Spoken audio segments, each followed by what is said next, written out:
Un asesino en serie, o serial killer, es alguien que quita la vida a varias personas, normalmente siguiendo un método específico, como si fuera su marca registrada. Este patrón repetitivo, muchas veces, es una forma de mostrar quién es, casi como si quisiera dejar su firma en cada crimen. Los expertos dicen que estas personas tienen graves problemas y pueden llegar a ser extremadamente crueles. Ahora, te explicaremos por qué. Tiago Enrique Gómez da Rocha, conocido como el asesino en serie de Goiânia, fue condenado por quitarle la vida a 30 personas, incluyendo a una niña de tan solo 13 años. Usaba un método brutal, disparos a quemarropa. Desde 2014, Tiago está en prisión y recientemente volvió a ser noticia porque tiene la pena individual más alta registrada en Brasil, un asombroso total de 656 años de cárcel. Los crímenes de Tiago incluían asesinatos, robos seguidos de muerte, latrocinios, porte ilegal de armas e incluso fraude en las placas de motocicletas. A pesar de haber sido absuelto de 2 crímenes,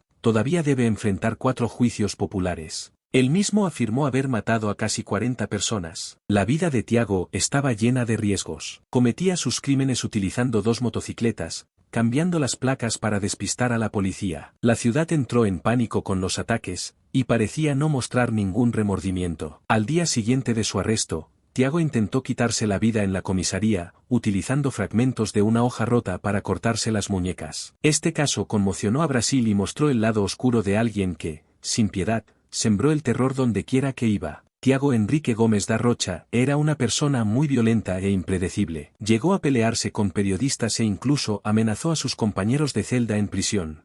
Pero, un día, escribió una carta diciendo que estaba arrepentido, y eso lo cambió todo. En la carta, mencionó que enfrentaba una voz demoníaca dentro de él, algo que lo impulsaba a cometer los crímenes, pero que ahora estaba arrepentido. También dijo que el mayor desafío de una persona es conocerse a sí misma y afirmó que la fe lo ayudó a cambiar. Sin embargo, en otra declaración, Tiago cambió su versión, asegurando que no cometió los 39 asesinatos que había confesado anteriormente y alegó que la policía lo presionó para mentir. ¿Será que realmente está arrepentido o solo intenta engañar a todos otra vez? Es difícil saberlo. Antes, siempre daba entrevistas bien arreglado, pero ahora ni siquiera habla con la prensa. Arrepentido o no, Tiago pasará muchos años en la cárcel. Aunque su condena supera los 600 años, en Brasil una persona solo puede cumplir un máximo de 30 años. Para las familias de las víctimas, esto aún parece poco, ya que él acabó con tantas vidas. Según los abogados de la acusación, 1 año por cada asesinato ni siquiera se acerca a lo que realmente merecía. Segundo caso,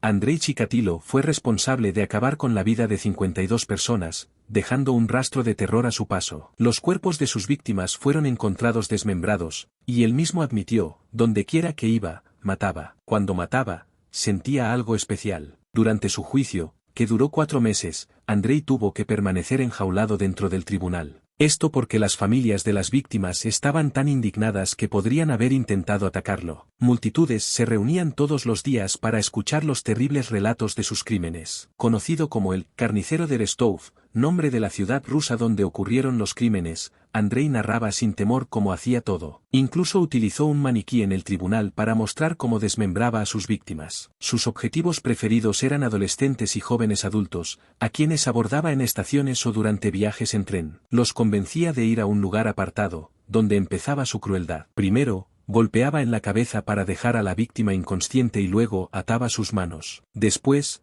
iniciaba una sesión de tortura aterradora. Andrei arrancaba los ojos e incluso las lenguas de las víctimas, a veces utilizando un cuchillo y en otras, sus propios dientes. Todo esto para que no pudieran gritar. Este caso causó tanto pánico que se convirtió en uno de los más impactantes de la historia. El tribunal fue escenario de escenas inimaginables, mostrando hasta dónde puede llegar la maldad humana. Andrei Chikatilo decía que, al torturar a alguien, se sentía como un lobo enloquecido. Cuanto más dolor sentían sus víctimas, más placer parecía experimentar. Uno de los casos más impactantes en la historia de Andrei fue el de Larisa Tkachenko, una joven de 17 años. Él contó que, después de que ella se burlara de él, la atacó con un cuchillo, cortándole el cuello, los brazos y los senos con los dientes. Muchas veces, tras apuñalar repetidamente a sus víctimas, Andrei se alimentaba de sus órganos reproductores. Después de terminar con sus actos de tortura, Andrei siempre escondía la ropa de las víctimas, dispersando cada prenda en lugares diferentes, como si intentara borrar cualquier rastro. Pero, ¿De dónde venía tanta maldad? ¿Qué ocurrió en la vida de Andrei para que se convirtiera en un asesino tan cruel? Al igual que muchos asesinos en serie, llevaba una vida aparentemente normal, pero esa fachada ocultaba un lado oscuro que pocos conocían. Desde pequeño, Andrei enfrentó muchos traumas. Sus padres descubrieron temprano que sería impotente por el resto de su vida, aunque nadie sabía exactamente la razón. Él mismo declaró en el tribunal que había nacido, condenado, llamándose a sí mismo un error de la naturaleza. En un momento impactante, llegó a bajarse los pantalones en el juicio, gritando que su genital no servía para nada. Andrei era muy inteligente, pero su forma de ser diferente hacía que la gente se burlara de él. Era delgado y alto, lo que le valió el apodo de ganso en la escuela. Además, padecía una condición llamada enuresis nocturna, que le hacía orinarse en la cama sin darse cuenta. Esto fue motivo de vergüenza y humillaciones constantes, incluso dentro de su propia casa. Estos traumas y rechazos fueron como combustible para el monstruo en el que Andrei se convirtió. Aunque aparentaba ser una persona común, llevaba dentro de sí una crueldad que impactó al mundo entero. La madre de Andrei, Ana Chikatilo, le contó una historia aterradora cuando era pequeño. Ella dijo que su hermano había sido secuestrado, asesinado y que las personas que lo hicieron se habían comido su cuerpo. Esa idea se quedó en la mente de Andrei mientras crecía, llenando su imaginación de terror. Cuando fue mayor, Andrei sirvió en el ejército soviético durante 3 años, como era obligatorio en esa época. Después de eso, intentó seguir adelante. Viviendo en Rusia, se casó con una mujer llamada Feodosia. A pesar de sus problemas de impotencia, tuvieron 2 hijos. Según los relatos, esto solo fue posible porque él usaba sus propios dedos para introducir su semen en su esposa. Aunque intentó llevar una vida normal, los traumas de su infancia y los problemas psicológicos siguieron atormentándolo. Andrei afirmaba que solo podía sentir placer cuando mataba. Para él, los golpes de cuchillo que daba a sus víctimas imitaban el acto de penetración. Cuanto más mataba, más crecía el pánico en la región de Rostov, lo que llevó a la policía a intensificar la vigilancia en los lugares públicos. Finalmente, en 1990,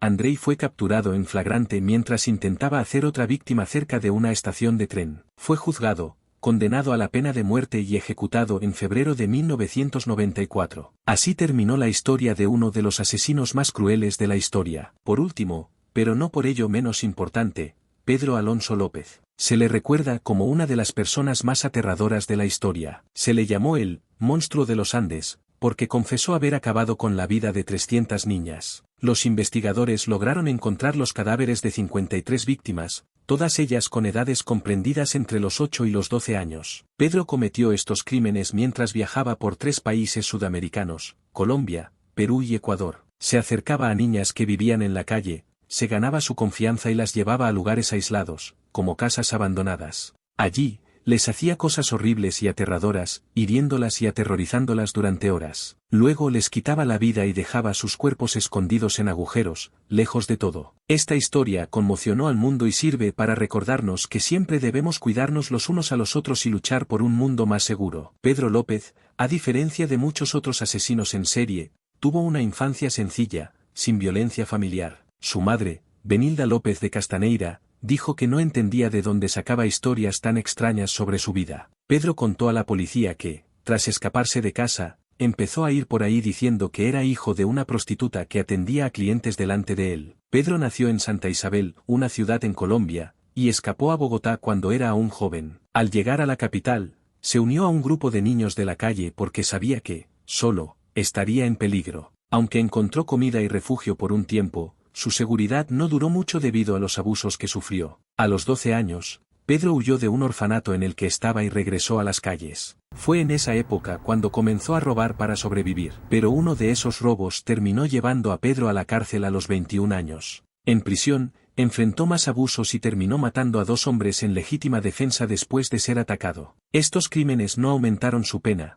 pero mostraron el lado violento que empezaba a surgir en él. 2 años después, Pedro salió de la prisión y regresó a las calles. Fue ahí cuando comenzó a seguir el camino que lo convertiría en uno de los criminales más crueles y sanguinarios de todos los tiempos. Pedro López, conocido como el monstruo de los Andes, nunca se quedaba en un solo lugar. Durante casi 10 años, vagó por Colombia, Perú y Ecuador, atacando a niñas de la calle, aquellas que él creía que nadie extrañaría. Pero, en 1980, cometió un error. Una de sus víctimas era de una familia de clase media, lo que llamó la atención de los medios y la policía. A pesar de eso, Pedro continuó con sus ataques. En Perú, mientras intentaba llevarse a una niña en un mercado, llamó la atención de una señora. Con la ayuda de las personas que estaban cerca, fue rodeado y entregado a la policía. Arrestado, Pedro confesó sus crímenes e incluso reveló dónde estaban los cuerpos de más de 50 niñas. En Ecuador, la pena máxima por homicidio es de 16 años, sin importar cuántas personas hayas matado. Pedro cumplió 14 años y luego fue enviado a un hospital psiquiátrico en Colombia. En 1998, salió del hospital, volvió a casa solo para robar a su propia familia y huyó. Antes de ser capturado nuevamente,